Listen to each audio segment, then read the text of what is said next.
السلام علیکم پیارے بچوں، میں محمد فرید ملک، ٹیچر UPS بٹنگی۔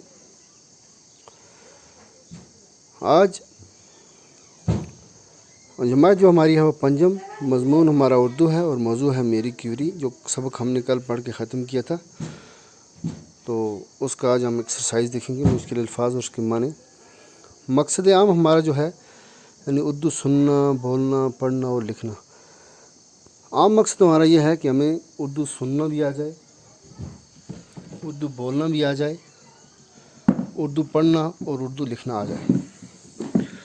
اور ہمارا جو خاص مقصد ہے آج کا وہ ہے مشکل الفاظ کے معنی اور جملے۔ دیکھیے یہاں پہ کچھ مشکل الفاظ دیے ہوئے ہیں آپ کی کتاب میں، وہ ہم نے لکھے ہیں اور اس پہ ہم نے ان کے معنی بھی لکھے ہیں اور ان کے جملے بھی بنائے ہیں۔ پہلے جیسے ہم نے لکھا ہے مہلک۔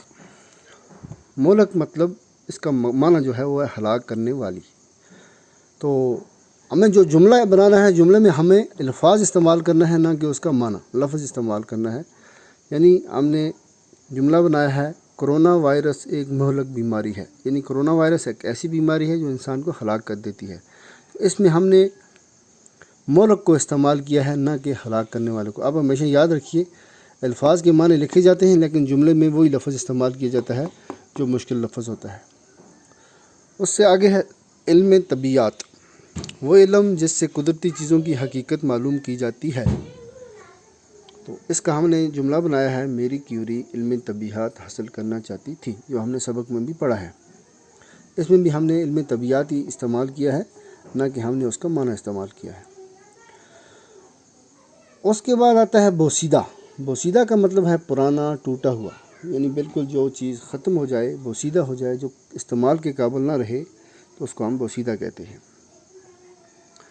اس کا جملہ میں نے بنایا ہے، آپ دیکھیں گے، اگر کوئی چیز مٹی میں پڑی رہے تو وہ بوسیدہ ہو جاتی ہے۔ اگر کوئی چیز مٹی میں پڑی رہے تو وہ اگر کافی ٹائم وہاں پہ رہ جائے تو وہ بوسیدہ ہو جاتی ہے، وہ استعمال کے قابل نہیں رہتی، وہ پرانی ہو جاتی ہے اور وہ بالکل ٹوٹ جاتی ہے۔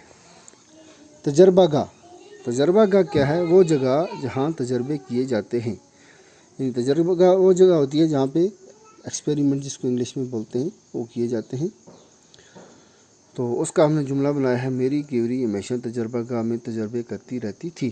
یعنی میری کیوری کو جو علم طبیعیات کا شوق تھا، جس میں اس نے بہت محنت کی، اور وہ ریڈیم کا جو ایجاد اس نے کی وہ اس لیے کہ وہ ہمیشہ تجربہ گاہ میں تجربے کرتی رہتی تھی۔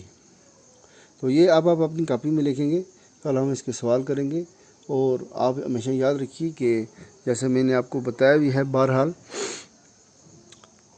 کہ ہمارا مقصد جو وہ یہ ہونا چاہیے کہ ہمیں اردو اچھی طرح سے سننا، بولنا، پڑھنا اور لکھنا آ جائے۔ تو آج یہ آپ اپنی کاپی میں لکھیں گے، کل ہم اس کے سوال اور اس کے جواب لکھیں گے۔ آج کے لیے بس اتنا ہی۔